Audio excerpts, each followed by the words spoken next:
वकील बहू। जनक पेशे से एक बहुत अच्छी वकील थी, लेकिन कहते हैं ना, बहू कितनी भी बड़ी तोप क्यों ना हो, सास के सामने तो भीगी बिल्ली ही होती है। अरे जनक, क्या बात है, आज रोटी नहीं मिली अभी तक। ये तेरा कोर्ट नहीं है जो आज फैसला ना हुआ तो कल की तारीख मिल जाए।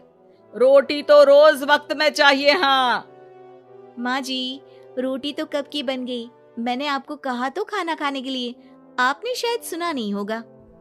ओहो, जज नहीं हूं मैं तेरे कोर्ट की, सास हूं सास। कोई दलील फालतू की मत देना यहाँ। बहुत जानती हूँ मैं इन वकीलों को, अपनी बात ऊपर रखने के लिए झूठ बोलने में जरा भी नहीं सोचते। तभी वहाँ जनक के ससुर आ जाते हैं। अरे भाग्यवान, क्यों बेचारी के काम को कोसती रहती है हमेशा। मैं भी तो था वहां जब ये आई थी तुझे रोटी खाने को बुलाने के लिए। सास को तो अब गुस्सा आ जाता है कि कैसे किसी ने बहू की साइड ले ली। अरे वाह जी वाह, वो तो मैं जानती थी कि कोई ना कोई गवाह तो ये पेश कर ही देगी। पर मैं तो अब सीधा खाना खाकर सोने जाऊंगी। मुझे आदत नहीं है किसी से बहसा बहसी करने की। पता नहीं कैसे ये वकील इतना दिमाग लगाकर खुद तो झूठ बोलते ही हैं, साथ में झूठे गवाह भी ले आते हैं।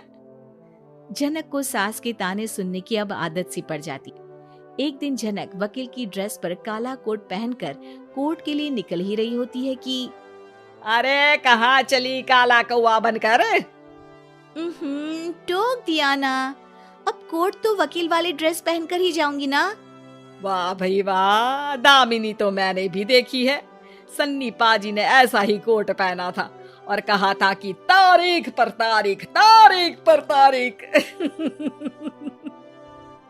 मतलब कि कोई बात करनी है तो बोलिए, वरना वक्त नहीं है मेरे पास खराब करने के लिए। अरे पता नहीं तुझ में क्या देखा मेरे बेटे ने, सारा दिन वकीलों वाली बहस करती है, भोली भाली सास के साथ। अच्छा सुन, जो इतनी बहस मेरे आगे करती है ना, जरा अपने बॉस से कर ले, जो 1 साल भी ना हुए तेरी शादी को और काले कपड़े पहना दिए। अंदर जा और लाल कोट पहन कर आ, पता तो चले कि नई नवेली शादी हुई है। अरे माँ जी, कोर्ट में मेरा बॉस क्या करेगा, ये तो पूरे देश की ड्रेस है वकीलों के लिए। लेकिन सास तो ठहरी सास। अच्छा, तो कोई जरूरत नहीं है 2-4 साल कोर्ट जाने की। शादी थोड़ी पुरानी हो जाए तब इजाजत दे दूंगी मैं तुझे काले कपड़े पहनने की। अब क्या था, मन मारकर जनक को लाल रंग का कोट पहनकर कोर्ट जाना पड़ता है। उसके जाने के बाद आहा, बढ़िया आई पूरे देश की ड्रेस की बात करने वाली। अरे पहना दिया ना लाल कोट। अब सास आए दिन या तो जनक को उसके काम का ताना देती या फिर उसका काम छुड़वा देने की धमकी। तंग आकर एक दिन जनक पति से कहती है, मैं सोच रही हूँ कि कोर्ट जाना बंद ही कर दूं। अरे क्यों यार, इतना अच्छा करियर है, क्यों छोड़ने की सोच रही हो? अरे लाल रंग का कोट पहनकर जाना पड़ता है।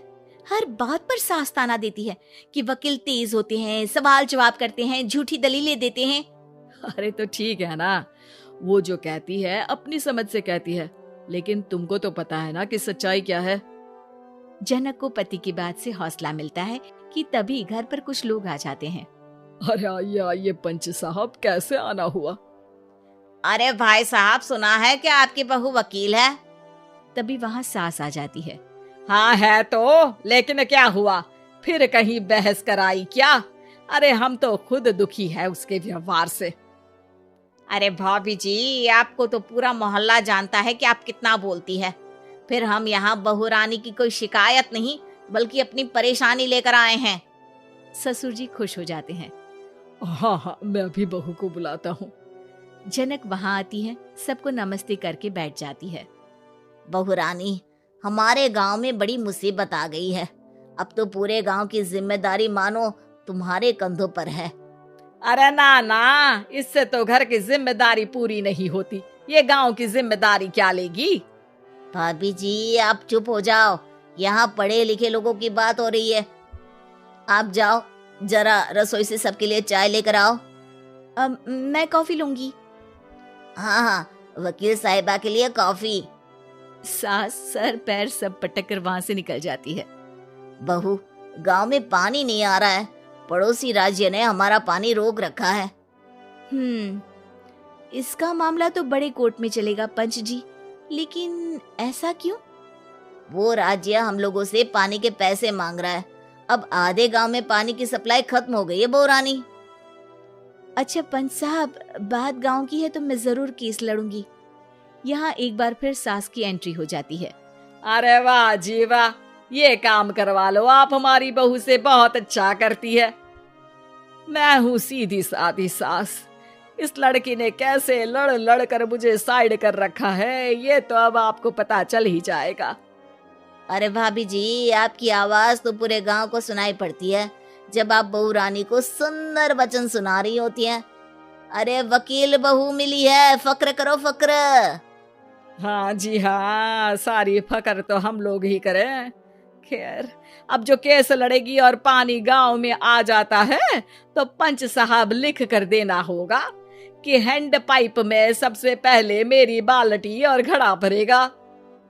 अरे फिर तो हम बहू रानी के नाम पर घर पर ही सप्लाई दे देंगे, लेकिन ये इतना आसान नहीं है। बहू, गांव के पास अभी वकील करने की भी पैसे नहीं है तो। अरे पंच साहब, ये मेरे गांव का मामला है, मैं आपसे एक भी पैसा नहीं लूंगी। सास को बहू की बात पर गुस्सा आ जाता है, लेकिन सबके जाने के बाद झनक मन लगाकर गांव की परेशानियों को दूर करने में लग जाती है। और वो दिन भी आता है कि झनक केस जीत जाती है। अरे आज तो प्लम्बर आकर घर तक पाइप लगा गया है। खुश हो जाओ, मेरे कारण तुम लोगों को घर के अंदर ही पानी मिल जाएगा।